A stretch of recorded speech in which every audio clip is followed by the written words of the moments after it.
Эгерде мен бала эмизип турган учурда эненин мээрими балага ушунчалык төгүлүп туруу керек экенин билгенимде, анда баламды эмизип атып бар мээримимди, сезимдеримди бөлмөк экем.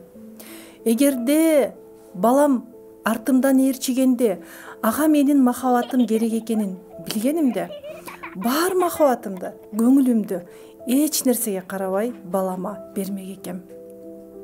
Ыйларың келип калды го.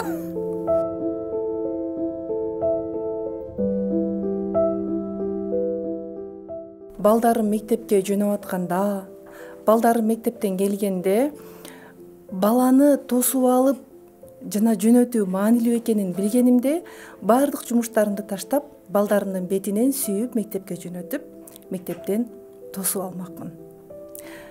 Көп апалардын катасы балдар 18 жашка чыкканча чоң ошибкаларды кетиребиз дагы, кийин мага көңүл бөлбөйт, мага мээрим бербейт, балам коорс деп айтабыз.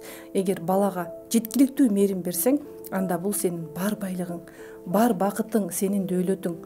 Көп энелердин ошибкасы, көп энелердин катасы акчадан бакыт издейбиз.